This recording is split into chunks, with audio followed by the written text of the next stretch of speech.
Hello, everybody. I am 14 years old and my name is Erica.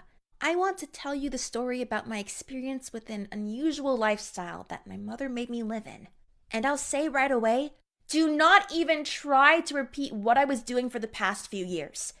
My life was in serious danger, and everything could have ended up very badly. Although you can't say that everything ended well, I am alive, and that's a plus. But I'm not sure whether my mother still loves me or not. And I really love my mother. Yes, she has a bad temper and pretty specific tastes, but she is my mother. And she never wanted to hurt me. She just put me on a diet, even if I added that this was absolutely against my will. It still wouldn't sound too scary, right?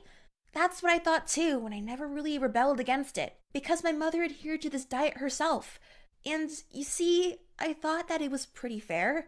Although at night I often dreamed of potatoes, mashed potatoes, baked potatoes, fries. I really loved all of these things, but I was strictly forbidden to eat potatoes. And I couldn't even dream of eating a steak, a cutlet, or a chicken leg because I did not even know what they tasted like.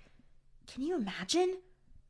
I only recently discovered the taste of meat dishes, but I will get to this later. My mother became seriously concerned, if not obsessed, about nutrition after my dad died. I was 3 years old, and of course, I do not remember the details. I only know that he died from appendicitis. This illness is not commonly considered lethal if properly treated, but that didn't happen in my father's case. He didn't have time to do the surgery. His inflamed appendix burst, and, well, you see, something terrible happened inside my father's body. Doctors could not save him. They stated that the reason for his death was that my dad didn't seek medical help until it was already too late. But my mother was sure that this clinic did not provide assistance to her husband in time. My father's death was a real tragedy for my mother. But instead of becoming depressed, my mother put all her strength into taking revenge on the clinic for his death. She went to court. The trials were complicated and lasted almost a year, but my mother and her lawyer managed to bring evidence proving the negligent attitude of the doctors. One of the earliest childhood memories includes this courtroom and a stern, middle-aged lady in a black mantle loudly issuing a verdict, and then, even louder, banging the table with a hammer. And then I saw my mother's broad, satisfied smile. I rarely saw my mother smile, so I also remembered seeing her smiling especially clearly. My mother received a generous check from the clinic as compensation. I don't know exactly how much money there was. I can only say one thing. This money allowed my mother and I to go to the countries of Southeast Asia and to stay there for several years. First, we went to Cambodia, but we didn't stay there long, so I almost have no memories of this country. Then we lived in Thailand, briefly visited Nepal, but the mountain climate seemed too cold for my mom. And after that, we went to India and spent 2 years in the different states of this country. We didn't live in expensive hotels and didn't eat in restaurants for tourists. My mother wanted something completely different. She wanted us to live very simply and to eat the most traditional foods. Actually, my mother started this whole journey in order to study the food culture in these countries. She was interested in everything related to vegetarianism. It was this kind of nutrition that seemed the healthiest and therefore the most proper to my mom. She became obsessed with these ideas after my father's death. She equally blamed the clinic and my dad himself. Dad was a real fan of fast food. In his bachelor years, he never cooked and bought food that could be eaten quickly. Hamburgers, french fries, or chips, deep-fried chicken legs, or wings. He also really loved cola.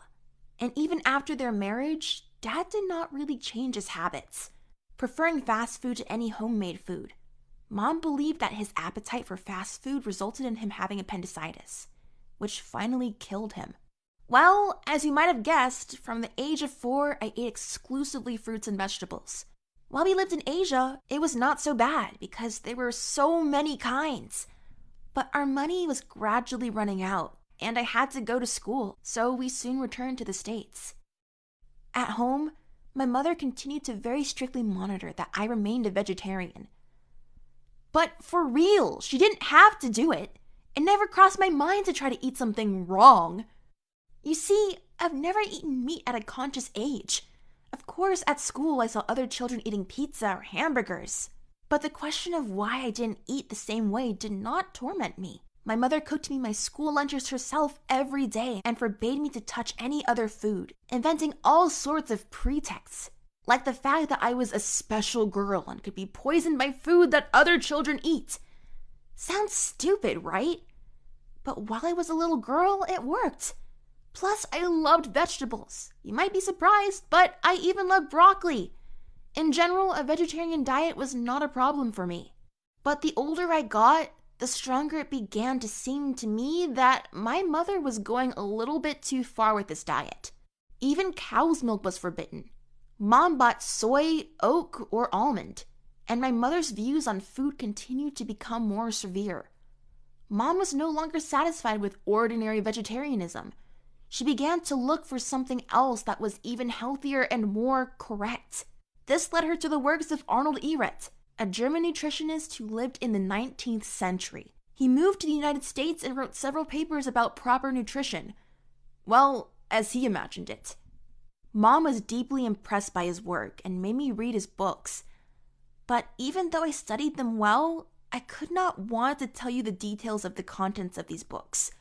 It's boring, and besides, pretty nasty. Ehret's concept said that food was divided into two types. One creates mucus in the human body, the other does not. And Ehret believed this very mucus was, in fact, the source of all diseases. Phew! In general, according to Ehret, you could only eat fruits and only some vegetables. Moreover, only limited qualities of vegetables. Mom became interested in this nutrition discipline when I was 12 years old. And from that moment on, she completely deleted from our diet oatmeal, rice, potatoes, and much, much more.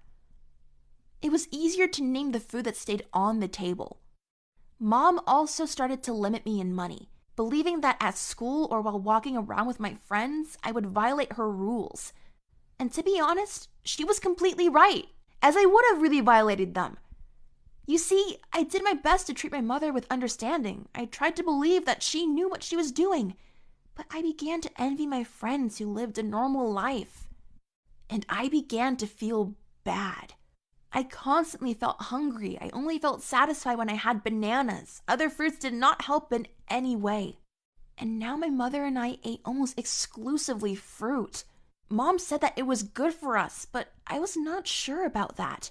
We both began to noticeably lose weight. Both of us had noticeably worse hair and nails. But it was impossible to convince my mother, so I just suffered no matter how bad I was. I don't even know how this would have ended if not for Mrs. Craig. Mrs. Craig is our neighbor, a middle-aged widow who used to work as a nurse.